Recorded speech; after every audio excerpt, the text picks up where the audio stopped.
We had the mayor of Fort Worth, which was fun for me, having been on the other side of the Metroplex. Mattie Parker, though, is someone who is articulate. I've admired her for a long time, and I think she proved that today. Yeah, she was excellent. Cowtown is the gateway to the West, as they like to call it, and Mayor Parker was just really broad on a lot of issues. We touched on a lot of stuff. Healthcare, infrastructure, economic development. We did local, regional, and national with her, and I think we hit on a lot of things. I think you'll enjoy it.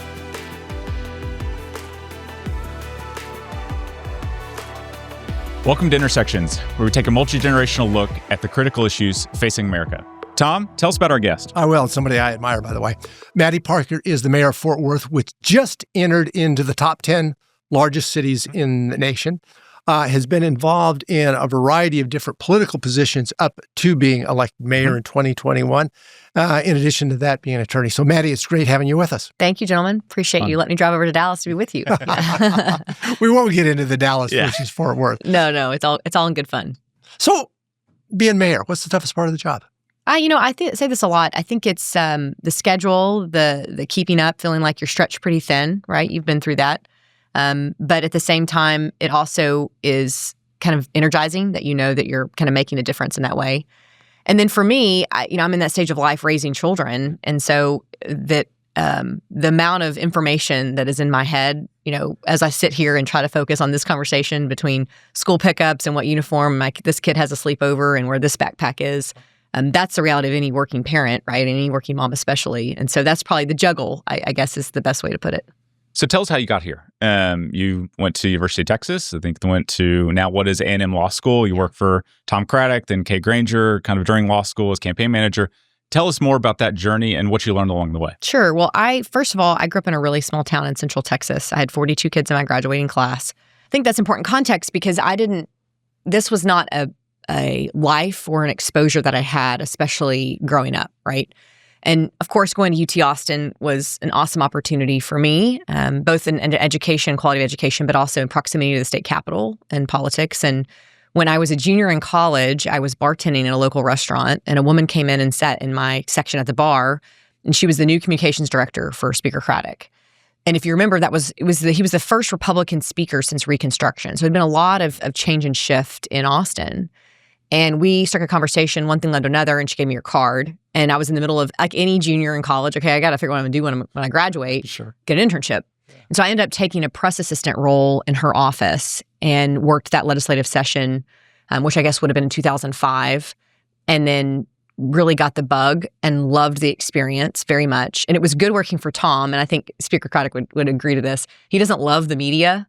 And he was thrust in this role where the media was following him around all the time, and he had the gaggle of reporters. And even then, it was even more so because they had a full area where the media sat, and there was always that intimate relationship, kind of a press event every day. And so it was my responsibility to work with the comm staff, with his policy staff, with Tom, and then with media for a guy that was like, I'm just constantly annoyed. Why do they want to ask me these questions, right? And to me, it was so fun. And I was, 20, 21 years old. And to get my foot in the door that way was great. Okay, so at that point, was that where you kind of said, hey, look, I would really like to kind of pursue the politics and the political life? I knew I liked it, and I knew I was pretty good at it. And I had been offered amazing opportunities from the staff there. What told you early on? I have I think this is something that God gave me from a young age. I've always been an old soul, and I've always had a very high emotional intelligence and EQ. Read the room, read people, feed off of them, be able to react to that positively or negatively. And I realized that tool was so powerful in that setting. Because in politics and local government, federal government, doesn't matter what kind of level, the game of interaction with people is what it's all about. It's the whole game, right? And so, and then I obviously graduated from Texas and ended up taking a full-time job in the Capitol for Speaker Craddock. I was his executive assistant.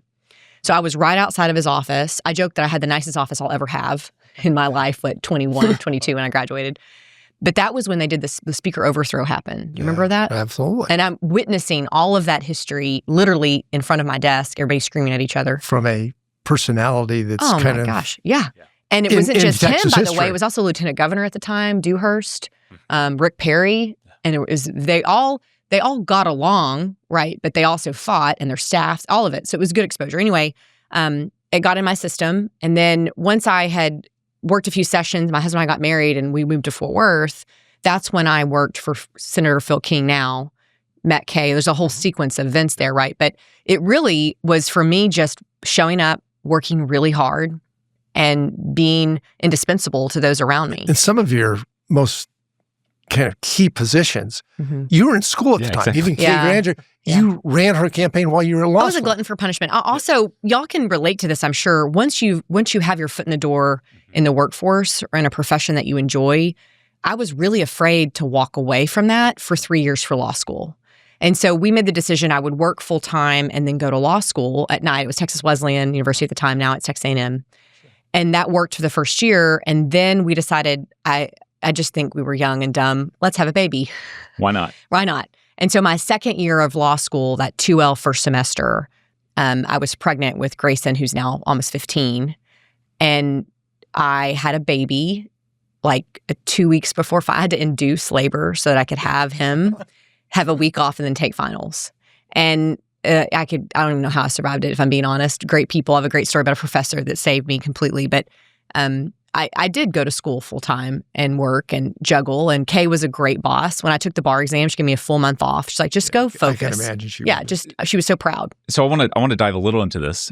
For the younger audience that's going to listen to this, just give a little bit of vision on working family life, how you juggle it all for maybe the young mothers and younger listeners out there. Well, I'm curious. Each of you probably have experiences like this too. The number one thing I try to get across to people, and this is so true, you're not always going to be killing it in every aspect of your life.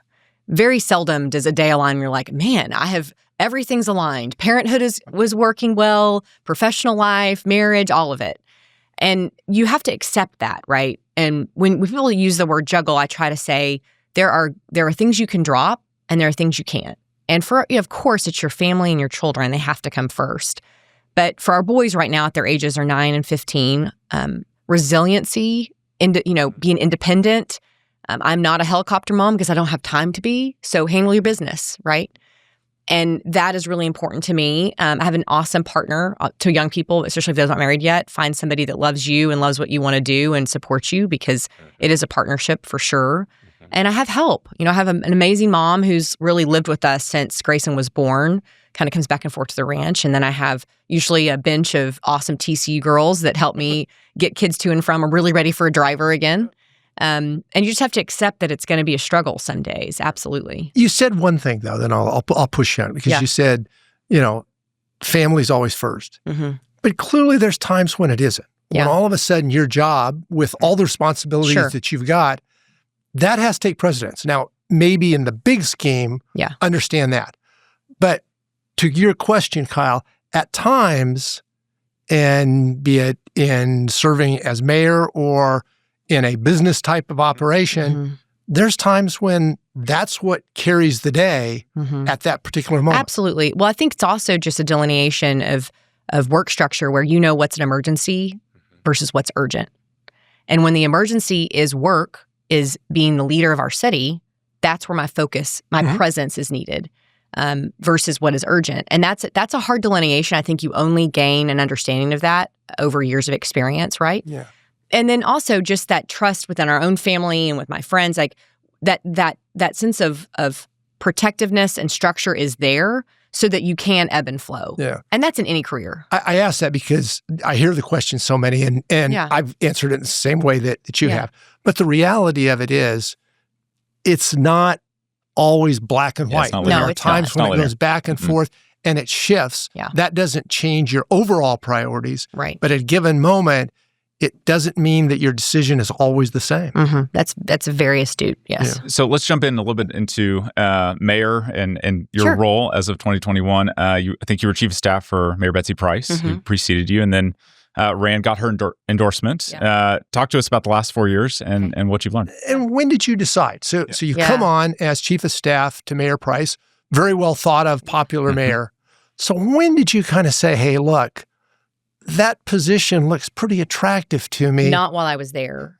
Yeah. I left. So I, long planned before COVID hit, I had been asked to stand up a nonprofit called T3 Partnership, which is still running today, and working with Rainwater Charitable Foundation. And so I prepared to leave the office, actually extended my time because COVID started. And so it wasn't until late spring that I fully left. And we started T3. And that was my focus. And that's what I was doing in 2020 and then moving into 2021. And I was actually from behind the scenes advising a few people that were considering running for mayor on policy issues they weren't familiar with. Like, this are the things we worked on. This is what worked, what didn't work. Because that's always been my role behind the scenes. And that was what I was prepared for. But then right as that turn of the year came, January 2021, the slate of candidates sort of started to shift and actually grow. And by that point, it was like 9 or 10 people. And it was also, unsurprisingly, looking very partisan, right? You had folks that really from a more far-right angle. You had people on the left. Because you had the Democratic Party chair. Yes. Party chair she was kind running. of the prime opposition when you finally got into it. And that's all playing out. Still, no one knows who the kind of the other front runner is going to be, who people are going to support. It was very uncertain. Then you had January 6th happen. So the country was incredibly unsettled and divided. And despite the fact that I was in the conversations, people talking about who else should consider running, it was never my idea to run. And then suddenly a few people, many that you probably would know, started calling me and saying, we think that you're actually the person that should be considered doing this. So it was by accident. I knew enough, back to your original question when I was in office, I knew the sacrifice, I knew the difference, right? I've always enjoyed being behind the scenes. I'm actually much more of an introvert than people probably realize. And I was never really willing or wanted to go that direction. But when the time came to make the decision and it was my city at stake, I sort of mustered the strength and prayed through it as a family and said, okay, here we go. And we played to win and we were successful. That's great. And the dynamics of that election. So there's a number of Republicans that actually talked about being Republican. We talked about the Democratic committee, county chair doing it. You took the position for the most part that it was nonpartisan. And I make the argument that that's kind of the issue at the local level. Is people are more concerned about police, fire, garbage being picked up, streets, those sorts of things, regardless of any kind of ideological label that's attached to them. So you played that all the way down. Came in second actually in the initial reaction in the initial, and your opposition, she actually won. But then when you came back, you really pulled together kind of what we'll call the right or the Republican side. So it became a little bit partisan, although you still pushed on the nonpartisan, really kind of pushed back on that Republican label. Fair? Yeah, and I've still attempted to do that after the last 4 years through that time period. Some days it's easier than others, of course. Look, I have been a Republican my whole career, a conservative. I've worked for some great conservative members. I've candidly, in my time around politics, though, I've never seen it the way it is now, where the division line is so stark. But I strongly believe that 80 to 90% of the country, 80, 90% of Fort Worth is somewhere in this middle. They lean conservative, they lean more liberal. But to your point, they want their streetlights fixed. They want us to focus on the right kind of homeless services. They want us to have police officers and firefighters. They want a beautiful city that's a high quality of life. And if you're constantly talking about your liberal progressive values or your really conservative stripes, you lose sight of what really matters in city government. So how have we gotten to that point, though, Mattie? We've gotten to a point, and take your numbers, 80, 90%, but at least a big chunk in the middle there. But that's not what is either the focus of politics today or the result of government today, which is probably a distinction. It is, as you said, very toxic. It's kind of black and white, we, they, et cetera. How did we get in that position? And then even probably more difficult question to answer is, how do we get out of it? Yeah.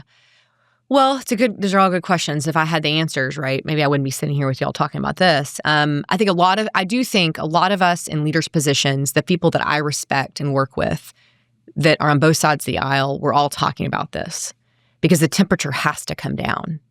And, my own family has been threatened directly. I mean, it's now to the level of violence being acceptable, right? It's incredibly scary. I mean, think about the last year and a half of assassinations and attempts on individuals' lives at a elected level. And I do believe it actually impacts local government even more so. So the responsibility lies really with national parties and that system that we have in the country. But because we are so close to individual people and the structure of our governance and the way we interact at the city council level, we're the ones getting pummeled with all of that continually. And it's a giant distraction.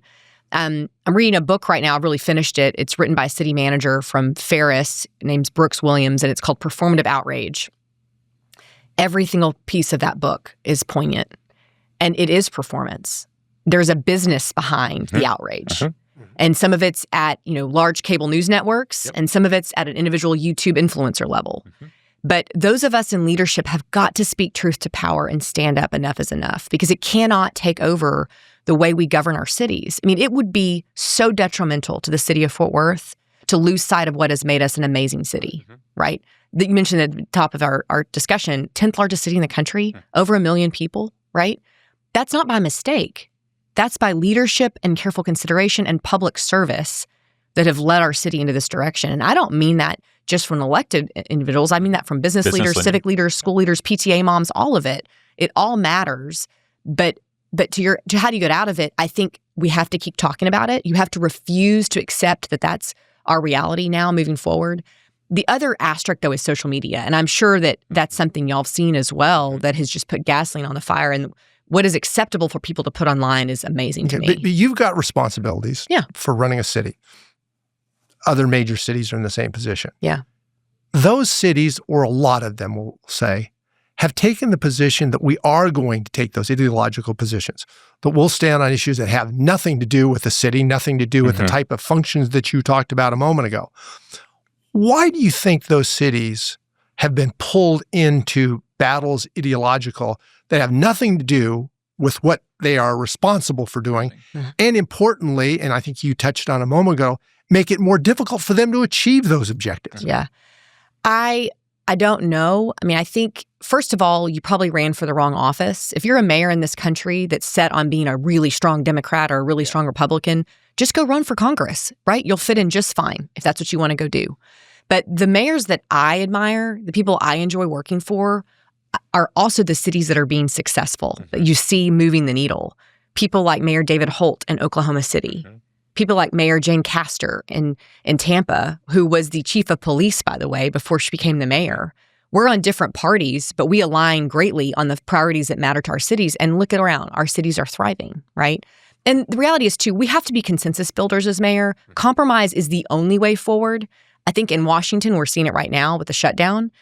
It no longer is rewarded. Let's move to our corners. I can't do that at a city level. I have to have a coalition of people. You've got to solve problems. Yeah, you know this. And you're out there.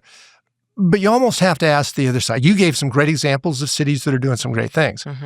But most of the cities from a population standpoint, St. Louis, Detroit, New York, Washington, Los Angeles, they're all going the other way. Those cities are failing to perform. Their population's going down, economic viability is going down, companies moving away, all those sorts of things. I almost ask the question, and this has been the case for decades, why does that leadership continue to be reelected? Yeah. Well, I think it also is motivating the silent majority. And the silent majority exists in every single city. And there will be a tipping point in those communities of enough is enough, right? It was interesting. I think it was summer before last, I went to Detroit for a Mayor's Institute. And Mayor Dugan, of course, of Detroit was there. He's been mayor for quite some time now. And it was fascinating to hear his stories and tour the city with him. And his problems are so different than Fort Worth, because of a city that has drastically reduced in population, sitting just over 600,000, a city that was built for 1.6 million. And he knows what it's like to get in the trenches and fight to bring your city back to life, right? And bring businesses back to the table. But unfortunately, there are plenty of cities, Tom, that will never readjust. The ideological battles will be so alluring to them. They'll want to be a part of that fury that they'll never be able to come back from it unless some leader comes along that is able to motivate a majority of their residents to think differently about government. Let's turn to the fun part, Fort Worth. Okay. But all right, I had the same type of conversation when I was mayor. I had a call from a gentleman in Detroit who had just become mayor. The previous mayor was thrown in federal prison. And was mayor, and he wanted to come and have dinner and visit. I said, sure, I'd be happy to. His name was Dave Bing. Probably better known for his basketball days than being mayor. And it was a fascinating conversation because much like you, all the things that I dealt with on a day-to-day basis were fundamentally based on growth. All the issues that come with growth, some real challenges that. His were exactly the opposite, is how do I wind down from a city that was 2 million to 700,000, looking at 500,000? And it was a stark contrast to think about the differences in the cities. And it really puts all of us here in Texas in a very different position. Talk about Fort Worth. A lot of good things happening. Yeah, there are really. And one thing I'll mention as a segue, specific to why I think we're successful in Fort Worth, is, and Texas is lucky, so pay attention to this. All of our large cities, with the exception of Houston, are council manager, mayors, council form of government. And when you have a balance, and we have that in Fort Worth, which is why the conversation about why are we successful, how is it going, is so powerful. We have an amazing city management team led by Jay Chapa. They're professionals that have trained to do this job for 20 and 30 years. We are the board of a major corporation. I am the chair of the board. Mm-hmm. Yes, we set policy and hold people accountable, but you also let the professionals do their jobs that have built a career around running a city and running it well. And we should be really proud of that in Texas. I think it has helped elevate us. So to your question on these other cities, most of them, if not all of them, are strong mayor cities where they're fed by the ideology. And sadly, you end up with mayors and council members that have no idea how to run a city. And yet they bring people in, they with a broad swath. They take everybody out, put my people in. And as a juxtaposition in Fort Worth, every single position we have top-notch talent, right? Mm-hmm. So for Fort Worth, why we're successful, I think this is the best illustration. It seems to translate well in Fort Worth when I talk to people. People vote with their feet. And especially post-COVID, families across this country reevaluated everything. Businesses reevaluated. Where do I want to be? Where am I? Where can I thrive? Where's my family safe? Mm-hmm. And we've seen a boom in population even before COVID, but since then, right? It's one of the fastest growing large cities in the country. We're now bigger than the city of Austin, right? The fourth largest city in Texas. But we're also a part of Dallas-Fort Worth Metro. And I know we love to joke about the feud between Dallas and Fort Worth, but the reality is in North Texas, we want all of our cities to be successful. Over 8 million people, this metro region is a driving force in the economy, not just for Texas, not just the United States, but the entire world now. Home to DFW International Airport, third busiest airport in the world. And so for Fort Worth, the most important thing we can do is keep doing what is working, except when we need to pivot, have really smart policies. Being fiscally conservative on the government side at a city government level is just really smart. How lean can you be, but also provide excellent city services? Where do you need to partner with private sector to be better? One great example for us is in trash collection with waste management, right? Not a sexy topic. We have one of the largest contracts with a private entity in the country. It works really well. Right. And we hold them accountable when we need to shift, right? Public safety. I mean, we just attracted one of the best chiefs in the country. Thank you, Dallas, for letting, he departed Dallas, thought he wanted out of the uniform. He wanted to come back. We're happy to have him. But he's leading one of the very best police departments in the entire country. And that translates into, okay, I feel safe. The city's run well. The streets are clean. Now I want to, capital investment in my business. I want to grow my family. Those types of things that really matter. So here's one for you. Yeah. The mayor mentioned it. In the Dallas area, Dallas-Fort Worth area, 7 of the 100 largest cities in the nation are in that metropolitan area. 7 of the 100 largest ones. Yeah, it is. I wanted to look back and look forward. So look back. Talk to us about how your leadership styles had to evolve as you've gotten in the office and been there 4 years. Mm-hmm. Obviously, you mentioned all the things that are going right in Fort Worth. And then take us forward. What does the next 4 years of Fort Worth look like? So you learn a lot about leadership, especially in that first year of office. You're just trying to get your feet wet. You're trying to think about your priorities, what they're going to be, how to focus, create kind of pillars of your administration. You got staff, all those things. You also have to learn where your political capital is needed most, and when and how to ask for help or partnership. And for me as mayor, the things that I did in those first 2 years have proved to be really helpful. Initiatives that I've started that are now have great foundation and that will continue well after being mayor, that was very important to me. So I had to ask the question early on, how do I achieve that? And I think we'll achieve it by private sector partnership, whether it's with philanthropy or business. And those are everything from our education work, our maternal health and infant mortality work, good nature, our focus on parks and open space. None of that is happening in a silo at City Hall. I've got now tentacles out in the community in partnership to help champion that. And that's an advantage I had having worked for multiple people and seeing, okay, we start something and the next person comes in and they change it, right? And it's just like playing whack-a-mole on big issues that really the community should care about. So what are those major issues? Yeah, so I'll take education first, and it's really time-sensitive topic because of the conversation around Fort Worth ISD. I've spent probably all in, probably 15 years interested in and then more involved in education policy and education transformation, specifically in Tarrant County. And Dallas is an interesting test case because Dallas ISD has gone through such a transformation as well. For Fort Worth, though, we've just lagged behind. And Fort Worth ISD is our largest district of 12 in the city. And I'll focus on it for a minute because a year ago, almost exactly, I made the decision to go to the school board in a public setting alongside community leaders to say enough's enough. The infighting between the board and the superintendent is not sustainable. Our children can't read. It's just that simple. And we will not continue to grow and thrive and be successful as a city. Absolutely. And so education has been a huge pillar. We have a Mayor's Council on Education and Workforce, which is really focused on that pathway to college, career, military success, which is something we started with T3. There's so much work going on there in partnership with industry. Obviously, this connection with now and focus on literacy in the city of Fort Worth and the connection of a transformational school district. We have a great superintendent right now who's now been in place for about a year. But that looming question from Commissioner Morath as to what takeover looks like for Fort Worth ISD, the same thing that they went through in Houston. Yeah, but let's go a little bit deeper on that. Dallas schools are not particularly strong. There are a couple of schools that are well viewed, but if you look at the population, well under 50% of the students are below grade level. Fort Worth is about 10 points below that. Yeah. And they're in terrible shape. How did we get our public schools in such a position that well over 50, in the case of Fort Worth, well over 60% of the students that go through there are failing? Yeah. I think it's adult accountability, right? It's an acceptance and a transparency that what we've been doing is not working. And it's actually much more complicated than that. When you really dig in and understand the shift around the focus on phonics and literacy and what worked in classrooms, and then when you get into really large districts, why are they failing? A weird acceptance that we created specifically in Texas and really across the country of that if you're a poor kid, you can't read, you can't be successful. We know that's false. I just attended an awesome session yesterday with Fourth Education Partnership, and one of the entire sessions was about bright spot schools that have over 96% of their students that are economically disadvantaged, and yet 70+% of them are reading at grade level and still soaring. So first is transparency, except we have a problem.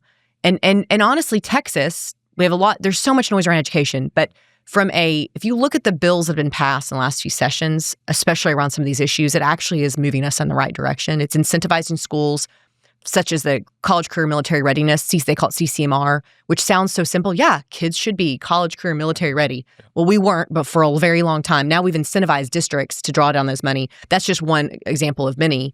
I think a respect and investment in educators. You have a very high percentage of educators that are alternatively certified. Rather than going through robust programming in an education school setting in college. You also have resource depletion in certain areas. You have to accept in Fort Worth ISD specifically, such as our Leadership Academy networks, which is an 1882 partnership with Texas Wesleyan University. Those schools are more successful with students, but they have more services, right? But a lot of those things we could have talked about and said 10 years or 20 years ago. Yeah. We put a lot more money in the public schools. The legislature, both in Texas and other places, have addressed the issue, quote unquote. We seem to pat ourselves on the back when we get a 2 or 3 point improvement, but that still means 2/3 of the kids are failing. Yeah. What's amazing to me, Mayor, is people, and clearly you are, but most of the population and most of the elected population really don't care. I mean, pat themselves on the back, as I said, for the 2 or 3.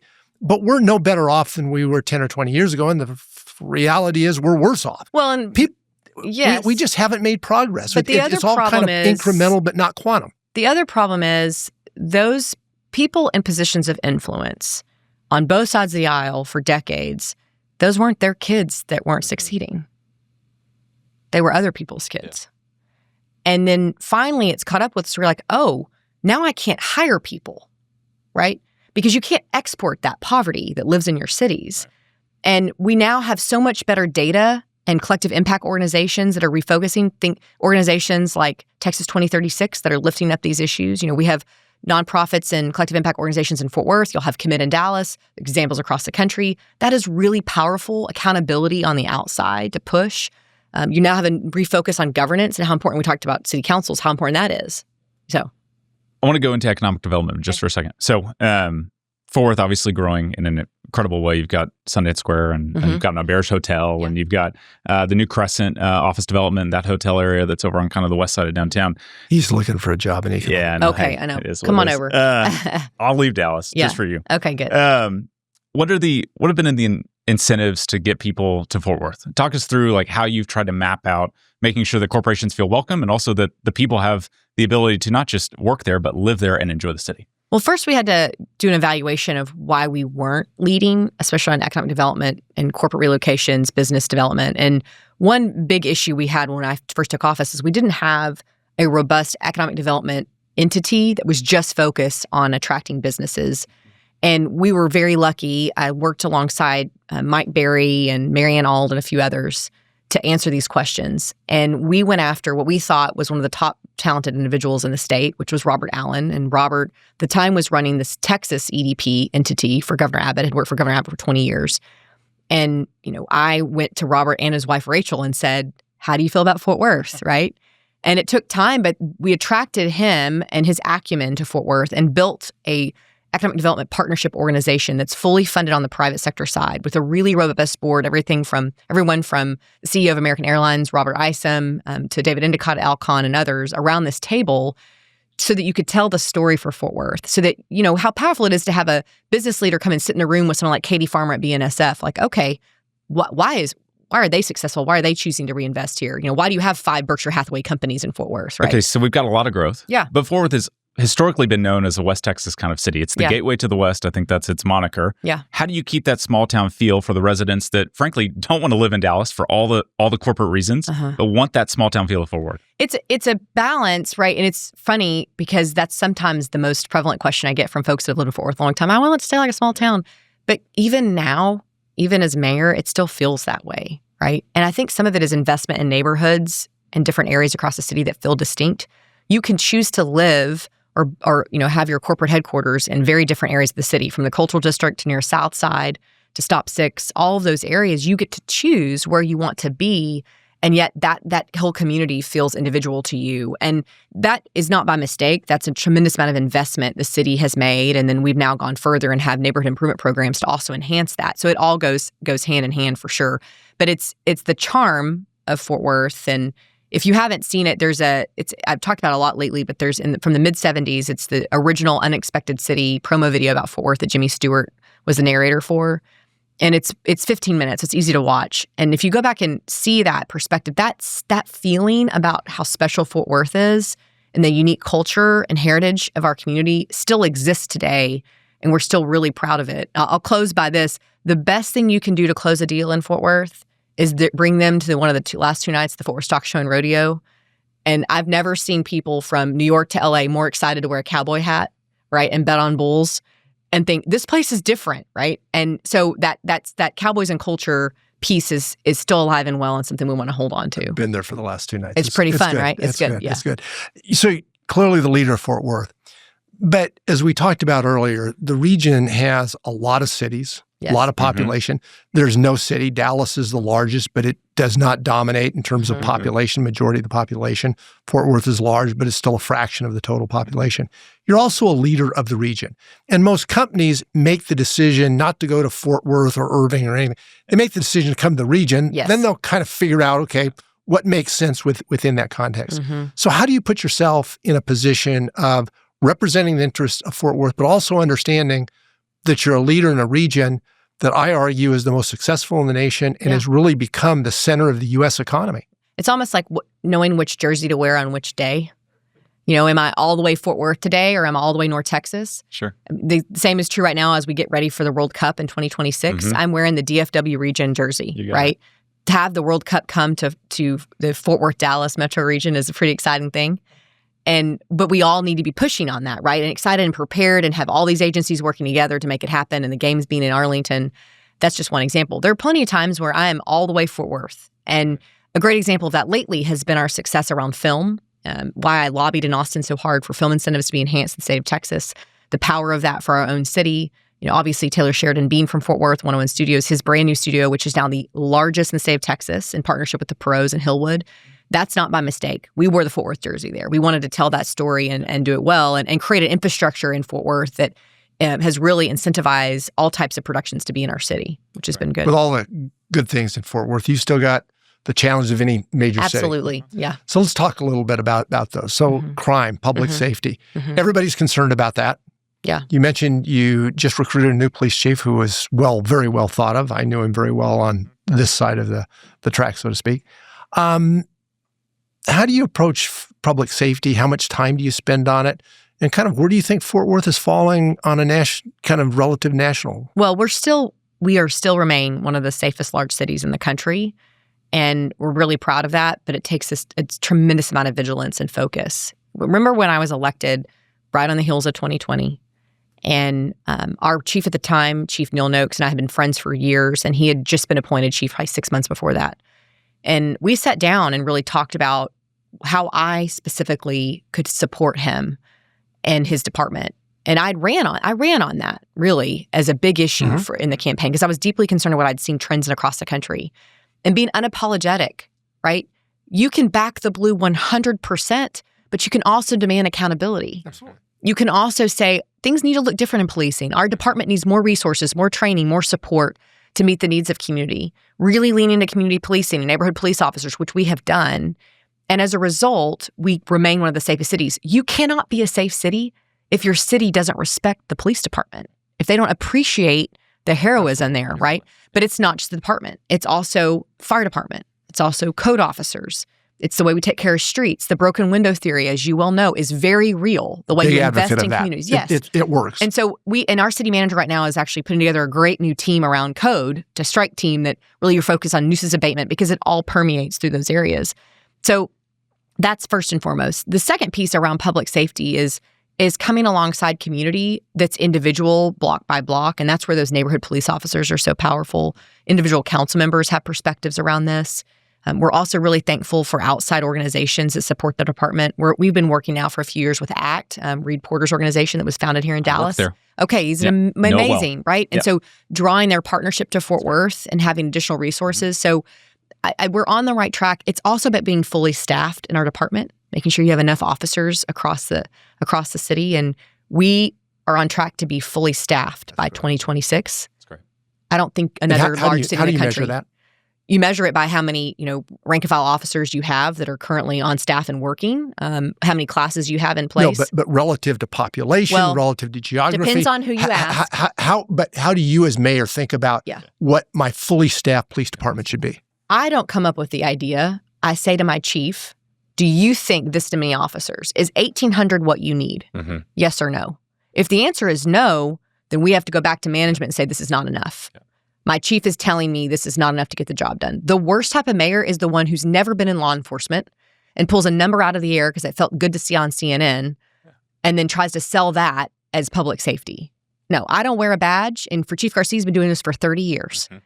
And he's getting a feel for it right now. And I have no idea. He may come to us next budget and say, hey, I want to adjust some numbers.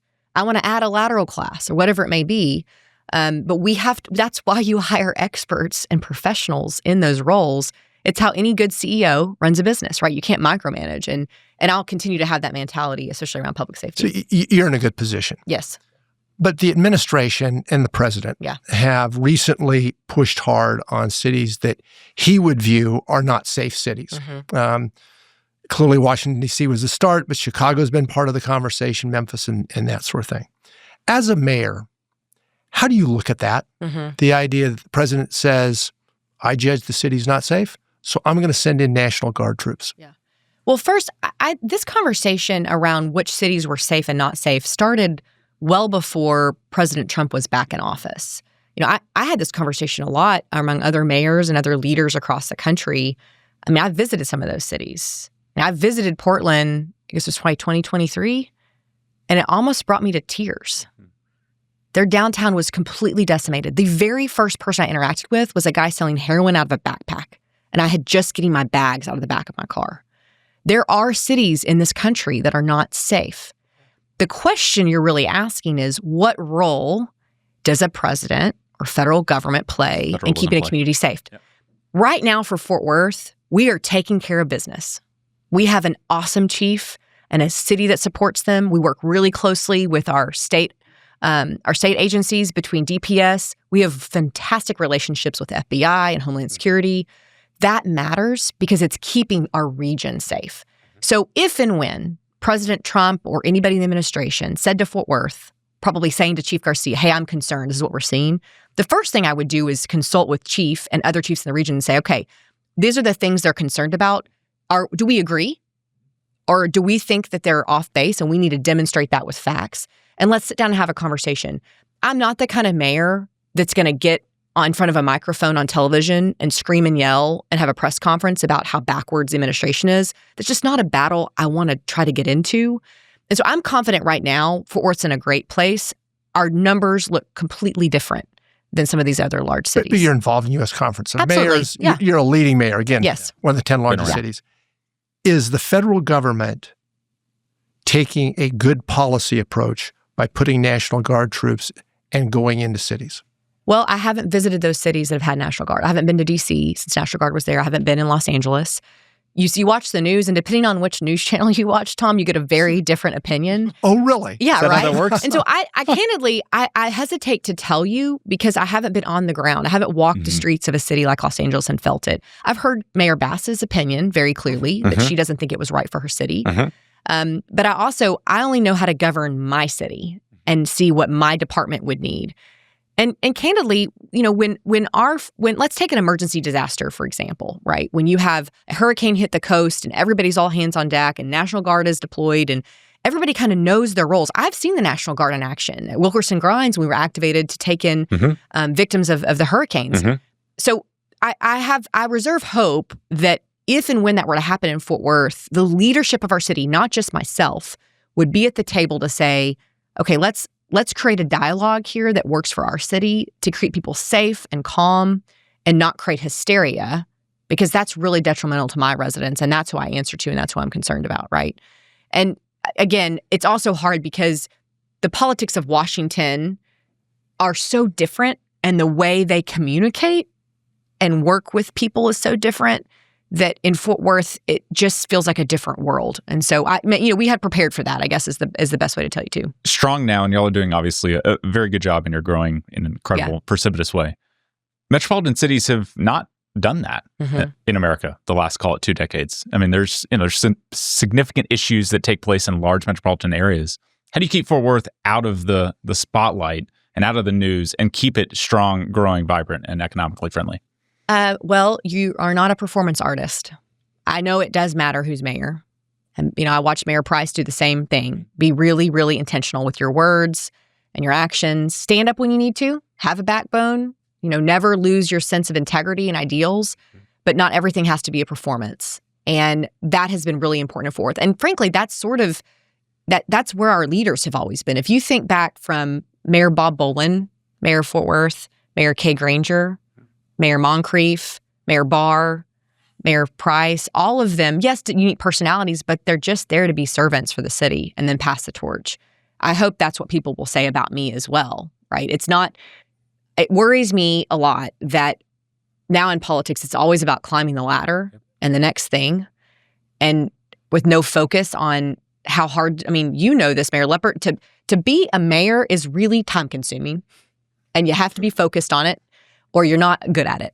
And people lose faith in you, right? And lose trust. So to answer your question directly, it is building and maintaining that sense of trust, pivoting when you need to, responding to city needs from infrastructure and streets to parks to public safety, and also being, a great communicator, which is unique for cities. Local government really does struggle in how to get their message out. And so we've had to pivot upon that too, is we can do all these great things, but if our residents don't know about it, and they're not watching on Facebook, which is usually where they get it, right? Then we have to pivot to really meet them where they are.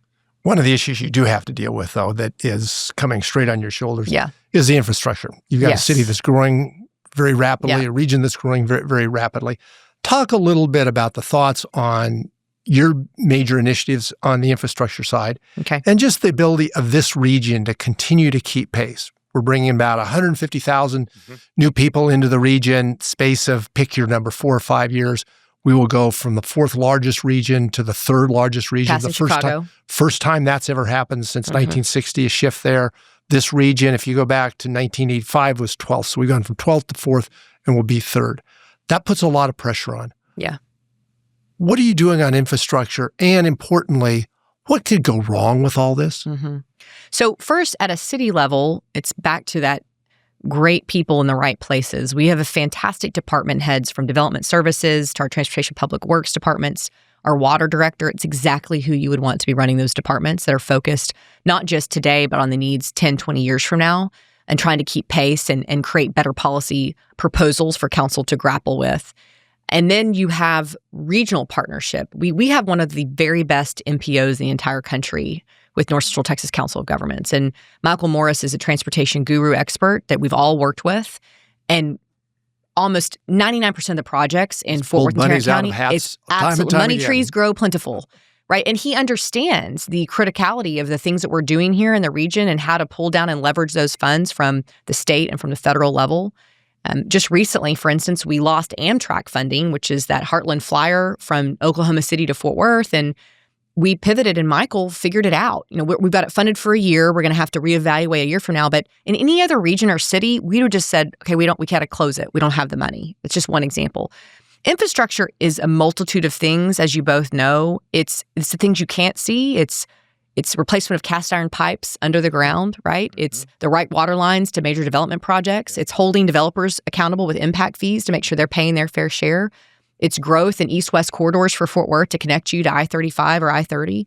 It's painful right now in Fort Worth because if you go west on 30 into 20 out towards Parker County and Aledo area, they've got a major construction project with TxDOT, but it's under construction, well underway. I mean, think about the accomplishments of 35 going north. 35 had 3 sections and huge partnership from Hillwood, specifically Russell Laughlin at the time, who helped build that highway, and 114. Mm-hmm. That takes a tremendous amount of focus and pushing on government as well. Really good coordination. Doesn't sound exciting, but when we do bond elections on transportation projects, we coordinate with Tarrant County. How smart is that? To say, okay, what are you going to spend? What are we going to spend? Let's leverage that. And that's at the staff level, right? All of that really tells the story. One thing I think we're struggling with right now, though, as a region is around transit and what the future of that looks like. I mean, gosh, the fighting with DART is really difficult for all these member cities, and they all have a good point. They want their fair share of allocation for their sales tax dollars because there's limited amount to go around. We have 3 transit authorities in North Texas. We have Trinity Metro. They've tried some new innovative things, which we're really proud of. They have half a penny of our sales tax. The other half penny goes to CCPD, which I think has worked tremendously for us in Fort Worth around public safety. We're trying to extend TexRail, which right now is from downtown to the airport, and then extend it into the medical district. We did an urban rail study out of my office over the last year to kind of look at what new streetcar opportunities would be or other light rail opportunities within the city. These are big, expensive projects. So what would hold you back is if there are the continued bureaucracy and confusion at a federal and state level around some of these big projects can be difficult. Right now, we have an excellent district engineer for the Fort Worth district. David Salazar does a wonderful job coordinating with all these people, keeping the relationship with the commissioners, transportation committee members, making sure Fort Worth specifically, in what's going to be the 3rd largest region in the country, gets our fair share is very important. But then we still, back to that transit piece, we're kind of confused about that. We now have over 8 million people.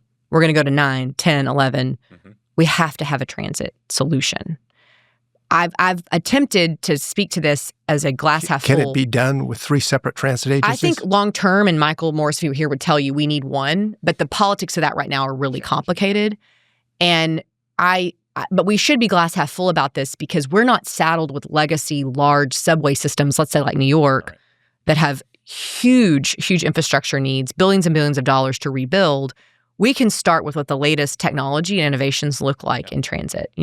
The flying cars of the Jetsons are here, right? And air taxi travel across DFW will happen. Yeah. And so how do we lean into that on the public sector side? I think is an open question we still all have. You've touched on a lot, kind of the ecosystem of local, state, and then federal government.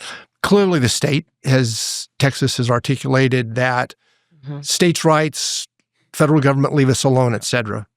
But on the city level, you've seen much more of an incursion of the state into the cities, talking about limiting taxing authority, even how you interpret laws, those sorts of things, which laws trump, et cetera, those sorts of things. How do you look at kind of this relationship between the state and the state pushing in and really trying to govern more and more or have a hand in the government of cities? Well, first of all, having now experienced it both as mayor for 2 sessions and even before that with Mayor Price, we're obviously not going to change their minds around what's best for cities and local control as an issue. Those battle lines are drawn. And so what I have seen works best for our city in particular is to tell the Fort Worth story. How are we managed differently? What relationships do I have personally that I can leverage to make sure they understand those permitting issues you're screaming about that might be in Austin or Houston or Dallas? They don't exist here. Let me tell you how we do things in Fort Worth, right? Let us bring people to the table, really partnering with private sector. Like our real estate council was indispensable this last session to tell that story for Fort Worth because we are very individual. The struggles most recently have been around, well, I'll take 2, obviously taxation, property taxes. And I get it. Across Texas, everyone screams about our property taxes, but we don't have an income tax, and your cities don't receive money from the state government. We have income tax, we have property taxes and sales taxes. And by the way, the state keeps a large sum of sales tax and back to the state coffers, right? And so 1/3 of your tax bill in Fort Worth goes to City of Fort Worth taxes. And we have done our dead level best to live within those revenue cap means. They left it at 3.5. We'll keep pursuing that. We'll see what they try to do next session. We advocated hard during special session of the detriment they were trying to create around revenue caps and why. But it's not because we don't believe in lower taxes at all. It's just we have to provide the level of quality services that our residents are demanding, and it's expensive. The largest part of your budget is all to public safety, police and firefighters. And thank goodness, most people, Democrat and Republican, they all still like, especially firefighters. Police officers hate that. Firefighters get all the love. So we stick them out there in front, put them in a uniform, and that seems to go well. But I don't know how to demystify that because it's been so difficult. And obviously, then you've got half the bill as property taxes around schools, which continues to be volleyed back and forth. The other issue that I'm hopeful on, and maybe I can come back to you in a year and we've made some progress, is I would love for us to create a council of local government leaders, industry experts, and legislators around housing in Texas. And let's approach this together rather than opposition because it's incredibly complex. I was with Kirk Watson in Austin at the LBJ School, the Civitas Institute, and they had several speakers there that are housing experts. And she's the lead attorney for land use in California for Holland and Knight, brilliant attorney. And to hear her talk about California policies is you can't stop but laugh. But, it's crazy. But we need to be listening to people like that and help them shape our policies. And it won't happen. Because at one time they had the same policies that we did. And then they moved. Exactly. Yeah. And so but we can't do that in a quick session where, committee hearings are at midnight. We need to be working on this now in the interim. And so I talked to Mayor Watson about this, like how do we create that? So stay tuned. We'll see if maybe we can make some progress to have a real good dialogue around housing. We've done infrastructure. Mm-hmm. We've done economic development. We've done education. Fort Worth is also growing just from a people perspective. Yes. And the politics of Tarrant County are still the politics of Tarrant County. Mm-hmm. You ran as a Republican. Yep. You ran against the Democratic council or Democratic Party chair of the county. Is Tarrant County changing? Sure. Is it going to go blue? Well, I think the reality is Fort Worth specifically, which I'll speak to first, has been purple for a long time, which I think is healthy. And that's really where the country is most of the time. We have pockets, of course, but again, in city government, you can lean right or left, but generally speaking, we can kind of agree. So I still do my dead level best to try to keep that heavy partisanship out of it. It doesn't mean there are certain ideals about government that I think are really important and where the boundaries should be and where we should be focused with limited tax dollars, which is usually where it comes down to. There's been plenty of infighting at our own council level that have been thrust upon us, usually because of outside agitation around, frankly, a frustration of who's president right now, right? That's really what it's coming from. I do not like Trump, so I'm going to be really angry and I'm going to come to council meeting every time I can. Mm-hmm. And look, you have the right to do that, but back to my conversation around the book I'm reading, it is performance. It is all about clicks. It's not moving the needle, and it's a total distraction. Just ask city staff, right? So, but Fort Worth, I think largely though, when you look, they still want the same things. Mm-hmm. People that have moved here left a place for a reason, and they want good governance. So that's the most important thing. You've seen a lot of, infighting around party politics in Tarrant County, especially in the last 6 months. Redistricting just added gasoline to the fire, Totally. I'll take Congressman Mark Vesey, for instance, who has been a longtime Fort Worth supporter. an excellent congressman, right? Mostly because he was always accessible and really worked for Fort Worth and the needs of our community. And unfortunately, I wasn't consulted about him specifically as a congressman, right? And so drawing his district into Dallas does upset me because I really enjoyed working with him, right? But I'm not going to be able to solve that. And I have had to accept that even when people are pushing me, like, say more, do more, be louder, stand up, that doesn't really help anything. I'm not going to be able to solve it for them. So I have only so much energy to focus as mayor. It doesn't, but still as mayor, as individual citizens, these things that are happening in Washington, happen in Austin, they affect us. They affect us of individually. They affect the city. You mentioned Mark's district. Well, that district, when you looked at it, that ran from Dallas to Fort Worth, it looked more like a rail strip than it did a congressional district. Yes. So a whole lot of issues there. Now, I am going to push you, use that as a bridge into it. The administration has taken a very different view in several different areas that all affect Fort Worth. Sure. One is trade. With the tariffs, that view. How do you look at those policies relative to what you're accomplishing in Fort Worth? Well, if you talk to leaders on almost every industry, the uncertainty around trade and tariffs is impacting them. The way it's specifically impacting most of them right now is just, I'm going to hold on to my cash and capital and make different decisions. Now, some caveats to that would be, just recently on Tuesday, we approved a tax incentive deal for Alcon, who is onshoring a few of their manufacturing facilities, and we're in the running to be a placement for one of those, possibly two. And they're pivoting out of need for their own company, but also out of, I just need to mitigate my risk. And so some companies, Alcon is an example of one that's well capitalized and healthy, and so they can kind of pivot around that. But you also have smaller companies, small businesses are hit really hard. Maybe they had goods that were shipping in from other countries that now they have a tariff that's too high. They also wake up the next day and never mind, we're not going to do that anymore. And if you're a small business with 2 employees, you can't really respond to that. So if my message to the administration would be, we've got to figure this out. The whack-a-mole doesn't work for any city, Fort Worth included.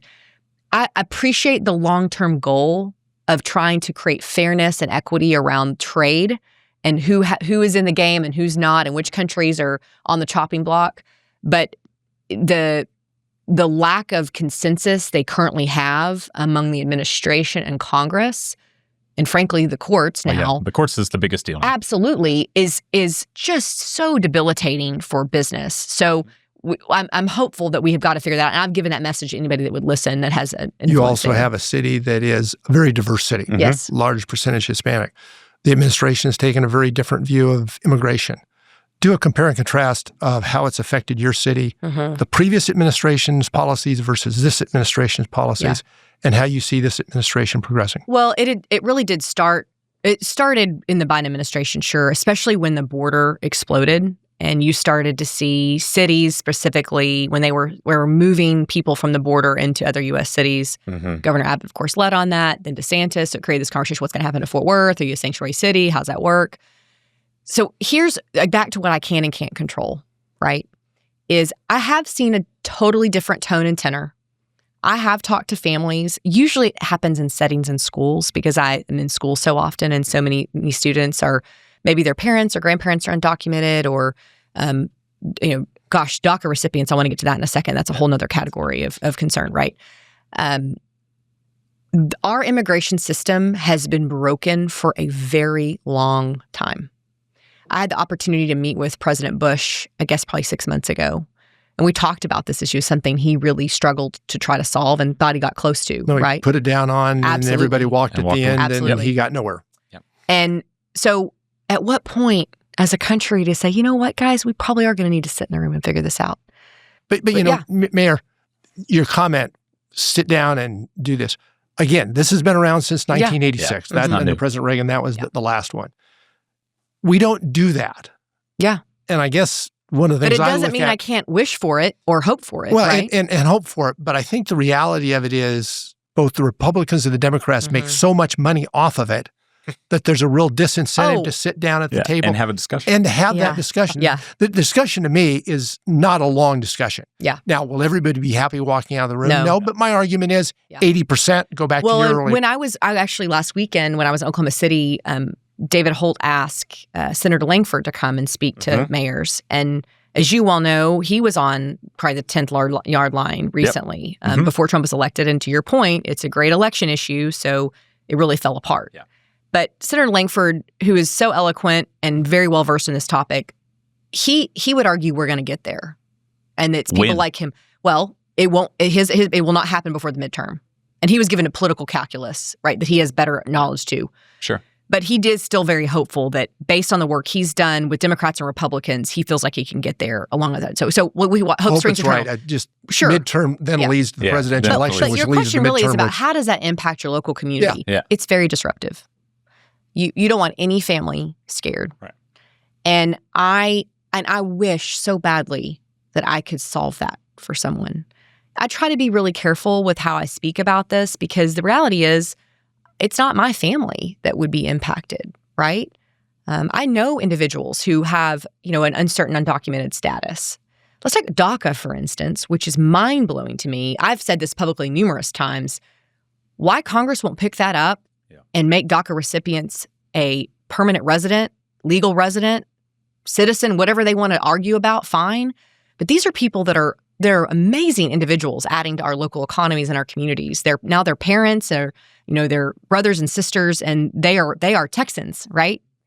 And I think it's really detrimental. So I don't have a silver bullet to solve the problem. Do you think the administration general direction on immigration, tightening the borders, deporting individuals who are not here illegally, do you agree with that general thrust?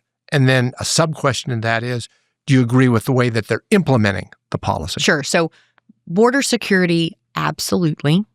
And we heard that in droves. I mean, I had the most powerful conversations with border mayors at the height of that who were exasperated. They no longer could run their cities. It was so frightening. On the security standpoint of what trickles into your cities, let's just take fentanyl, for instance. The rhetoric you hear is actually real. Just ask a Fort Worth police officer that focus on fentanyl. The right? fentanyl, absolutely. Right. So we have to secure our border. You have to have a secure nation state. People do need to get here legally.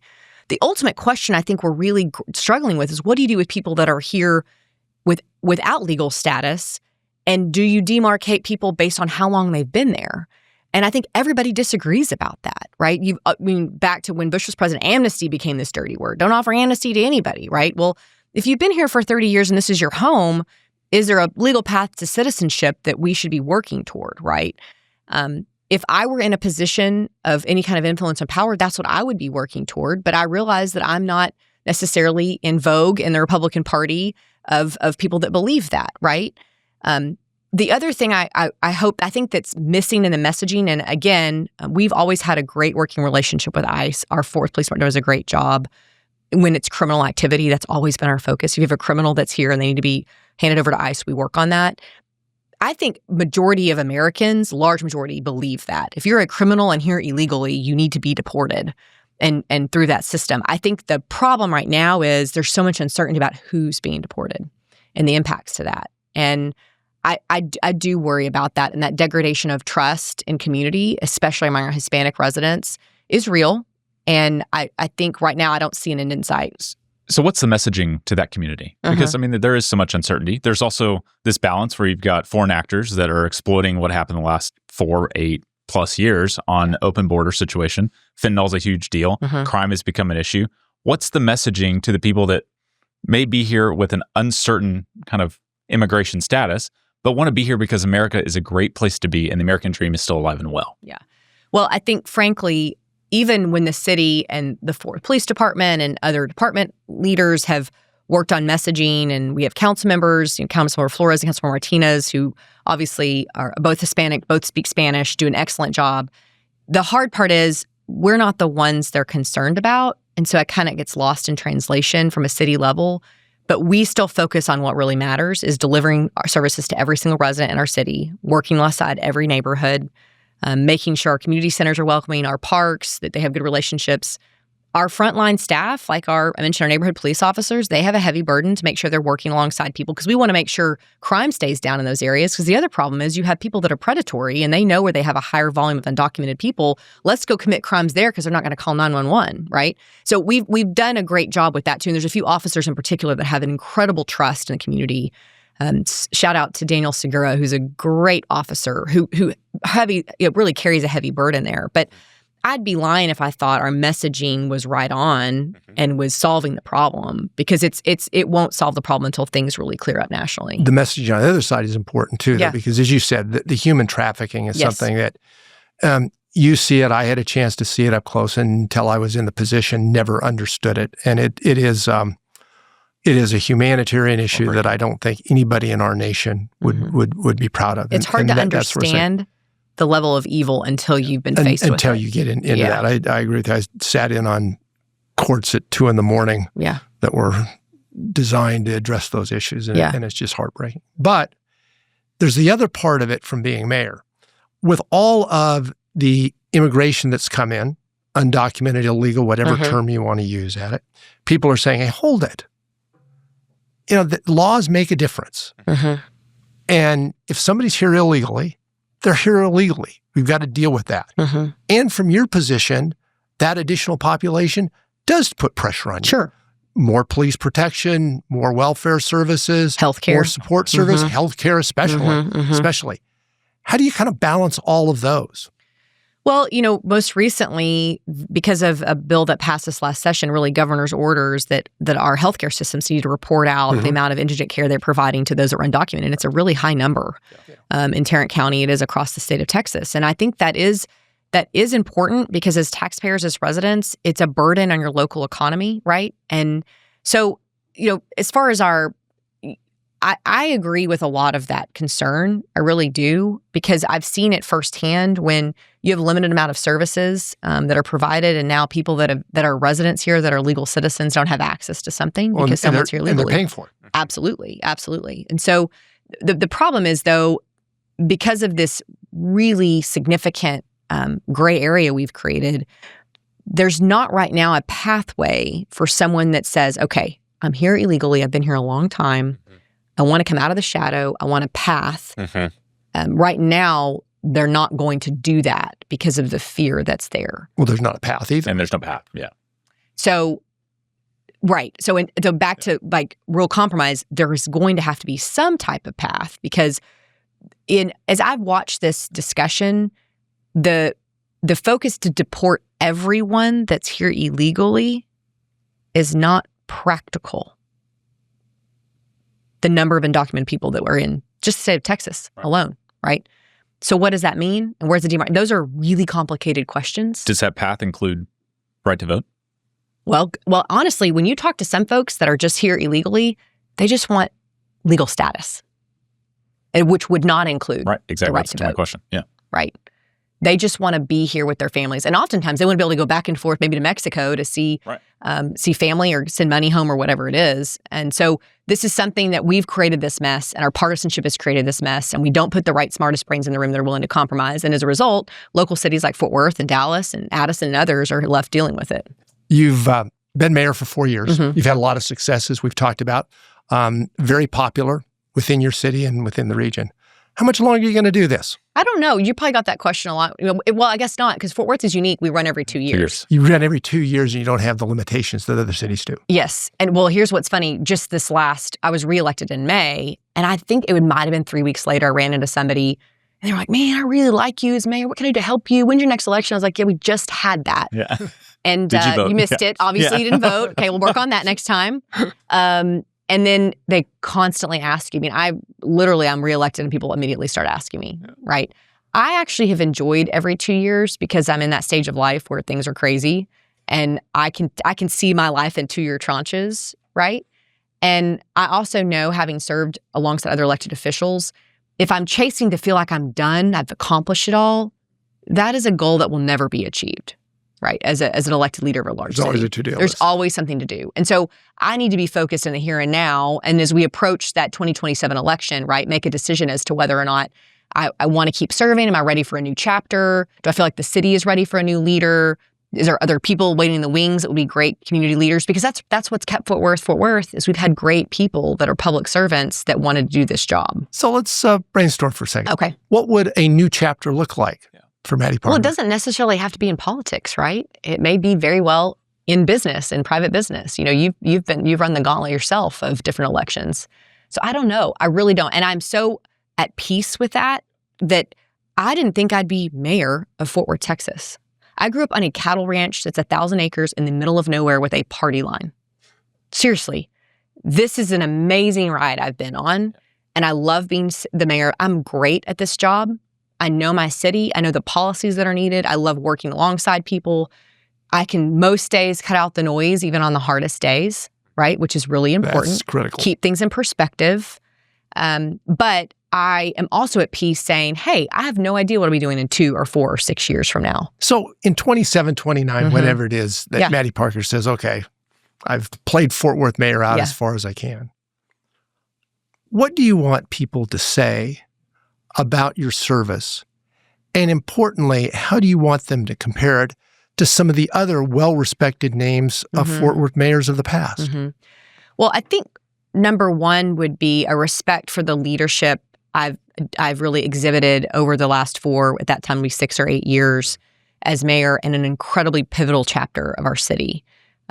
With growth and opportunity and a refocusing and Fort Worth really being on the map in the United States for the first time in our history, that I've led with a lot of integrity and pragmatism, and I was respected, and that I had made a lot of people mad along the way, which sometimes I think is actually a good marker of success, right? No one's perfectly happy. They've all gone home with a compromise. You cannot make everybody happy. You can't. Definition of a good deal. Yes, it is a definition of a good deal. And so that's really what my hope is too.